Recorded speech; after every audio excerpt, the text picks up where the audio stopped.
Hi,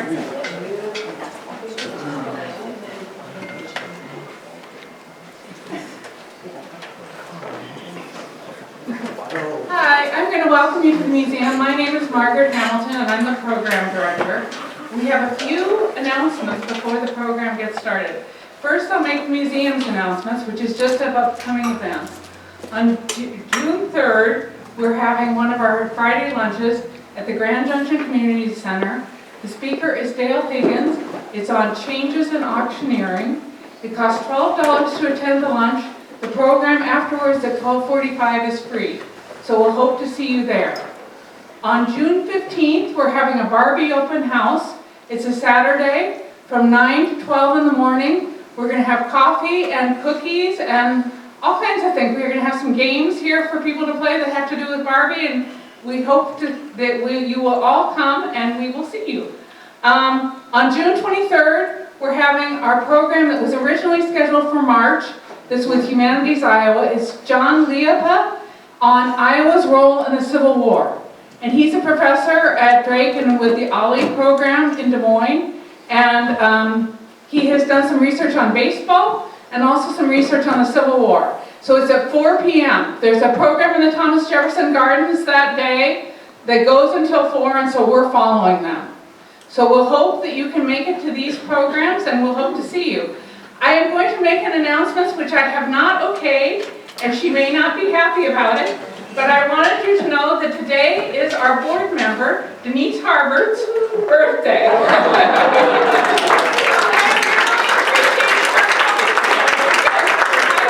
She's a very popular person, and I think she had a lot of demands on her time, and for her to choose to come here today, happy birthday to you. Happy birthday to you.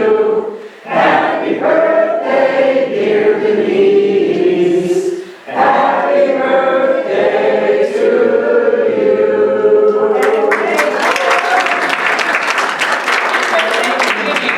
Then we have 3 short announcements from people who are in the audience. The first is going to be Beth Rasmussen, and she's going to talk about Pleasant Hill Church. Hi. Thanks for having me. I have really enjoyed the meetings that I've come to so far. And I just wanted to put a plug in for our homecoming for the Pleasant Hill Memorial Church. I know a lot of you have some relatives out there. And so we're really excited this year. There's going to be the great-great-grandson, I believe, of Nathan McEwen, which was one of the pioneering settlers out to Pleasant Hill. His grandson purchased John's Appliance. Mark and Kaylee McEwen, right, Jackie? Yeah, so, you know, and that's one of the reasons I think they came back here. But anyway, I just wanted to encourage all of you to come out. It starts at 4 o'clock next Sunday, and Jed Magee will be taking part in it, the Town and Country Band, and the Chancel Methodist Church Choir. And after we have the program, then we're going to have Sundays on Sunday. So we just encourage all of you to come. Thank you. Looking forward to the program today. Next Sunday at 4. Yeah. Good. All right. So the next person I'm going to announce is Jan Rosedale, and she's going to talk about Barbie by the Bell. Oh, Muriel Lehman is joining her. I'm joining her because I have to tell you that it's my birthday too. So. It is her birthday, and she's been giving so much time to Barbie on the square, Barbie by the Bell. For those of you that haven't heard, we are doing a special exhibition, and it's during the month of June on the weekend, starting on Thursday noon until 5, Friday and Saturday 10 until 5, and Sunday noon until 5.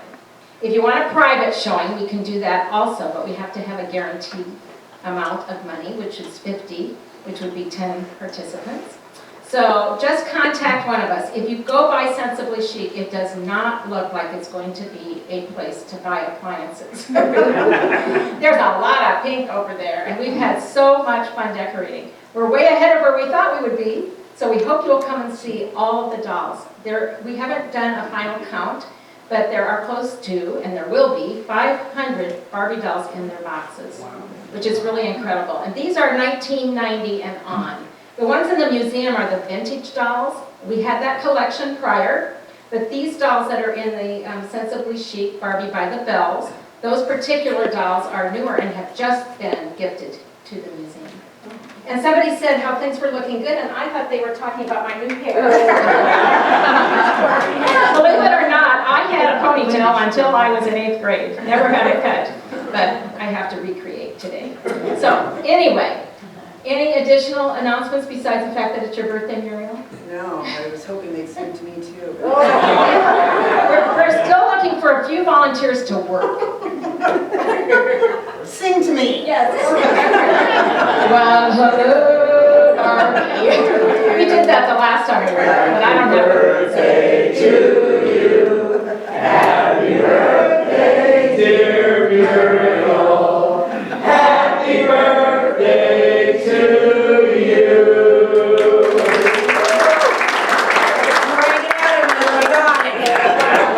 I will tell you that Barbie never ages, in case you haven't noticed. So, as long as we have the magic shirts. I want to thank those of you that remembered that it is June going to be Pink Month, and some of you are advertising for us. Some of you are good Christian people and are wearing your Pentecost red today. I had my Pentecost red on, but I felt like I needed to pitch Barbie instead. Question, oh yeah. If you haven't gone to Barbie and the Bells Facebook page, or I think it's posted now on several other community Facebook pages, we have a new video out. The Shuffle Couple have done an excellent video with the Aries Studio downtown to advertise our event. And it is really, really cute. I don't know if you know the Shuffle Couple, because maybe you aren't going places where there's a DJ, but it is Emily Vanderwilt Roner and Dan Roner who are doing the presentation.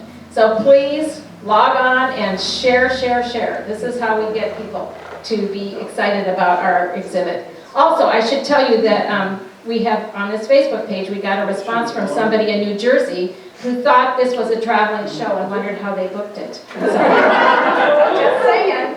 Hope to see you on the square at Barbie by the Bells. Did I say when it was? Yes, you did. And it's a fundraiser for the museum, and they have done it all. Jan and Muriel and Sue Richardson have done it all on their own. It's just they've taken it on and really made something special of it, and they're doing it as a fundraiser for the museum. So it costs $5 to go, and you should all go because the museum can use the money. And thank you very much, Muriel, for coming on your birthday too. I really appreciate all of you being willing to share your special days with us. We have one more announcement. David Burkett is going to talk about, he does some Civil War. I'm not going to say reenactment because he explained to us that we don't say that anymore, but he will explain to you what he does. Good day.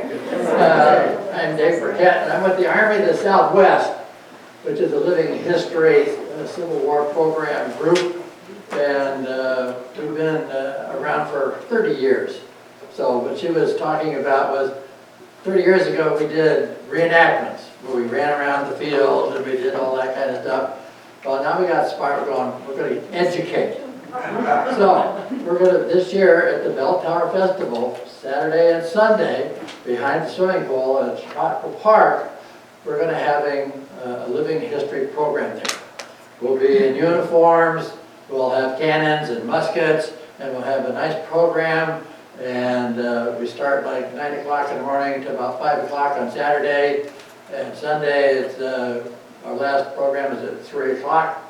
So come on out, we'll teach you some things you've forgotten, and introduce you to some new things that we remembered.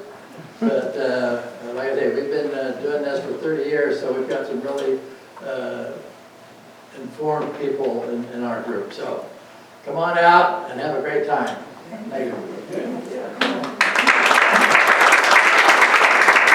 You can see there's a lot going on in the community, so thank you to all these speakers for sharing with us. I am going to introduce our speaker today. He is Jed Magee, who is a former attorney and judge, and he is a board member at the Greene County Historical Society, and he is invaluable to us and does really quite a lot. And he, in addition to doing what he does as a board member, is giving these programs on LinkedIn. So his assistant is his wife, Betty, and she looks worried. So I'm hoping that they are ready to go. Jed, are you ready to go? Almost.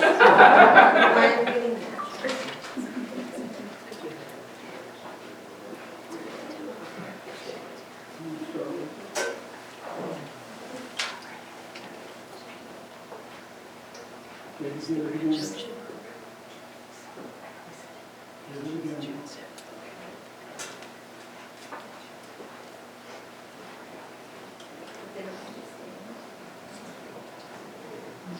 hello and welcome everybody. Thanks for being here. I'm always amazed that people want to hear again about Abraham Lincoln. It's my hobby and I love it. I'm just amazed that people want to hear about it. And it's a tough act to follow Barbie in the Civil War, but I'll try. We have my lovely assistant, just like magicians, I have a lovely assistant. I couldn't get her into leotards.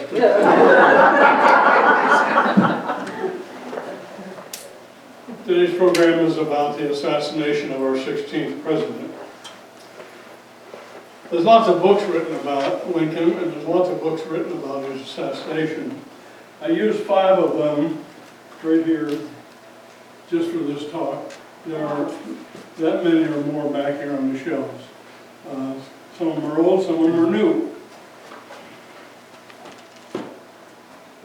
This winter we were in Mesa, Arizona at a Goodwill store. We always go to Goodwill stores and browse through the bookshelves.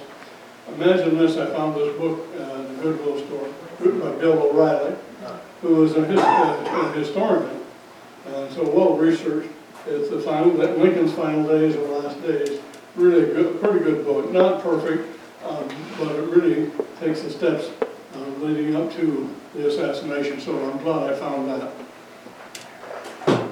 For example, so many books written about the assassination, and take your pick. This one says 20 days. It's written all about capturing John Wilkes Booth.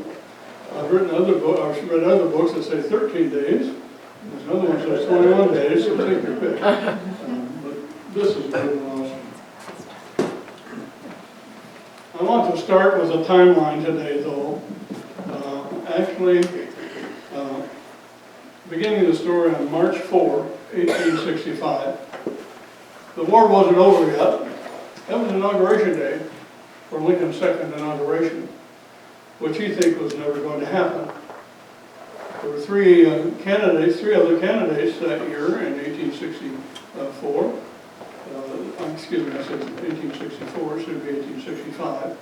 But in 1864 election, there were 4 candidates. He didn't think he'd win. He had his cabinet sign a document that they couldn't see. He had folded over and had him sign it. And that document said, you all agree to cooperate with and help the new administration. But he really believed he wouldn't be elected. 4 years of war, thousands and thousands and tens of thousands of deaths, lots of conspiracies, lots of unrest. Lots of people wanted to compromise. Let's end the war. Let's settle it with the Confederacy. Let them go. Do something. Let's end this bloody, bloody war. Here's some of what he said at his inauguration on March 4. And it's a famous, other than the Gettysburg Address, probably the most famous second famous speech. And I think it's engraved in his memorial in Washington, D.C.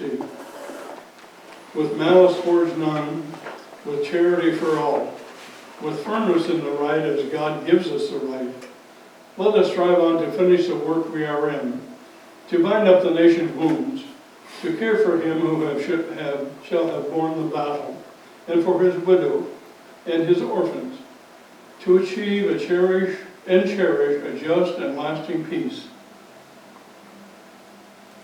That's his speech from that date. Washington was still a very dangerous place, full of Southern sympathizers, spies, conspiracies, sharpshooters on top of buildings, especially during this event. The next slide will show part of that inauguration. I don't show Lincoln exactly, but you see a circle there in the middle. This is, again, a group shot by Matthew Brady for the inauguration. And in that circle is a man positively identified as John Wilkes Booth, watching the inauguration, standing above Lincoln and behind him. The second picture, the next picture, is the same picture, a little different view. And I include that because down below at the bottom of the picture are 3 of the conspirators that were conspirators with John Wilkes Booth standing below Lincoln, also at that second inauguration. The person that we're talking about, next slide, is this man right here. Former photograph, shadowy person. He's soon to become infamous, but in 60 days, both he and the president will be dead. In the meantime, there are lots of events that happened between March 4 and a month later. On April 4, exactly a month after this March date, Abraham Lincoln was walking in the streets of Richmond, Virginia. They had captured Richmond, the Confederates had fled, Jeff Davis had fled. He was walking the streets without an escort, matter of fact. He was surrounded by freed, enslaved people who wanted to worship him, and he begged them not to get down or bow down, that it wasn't necessary and they shouldn't do that. He went to the Confederate White House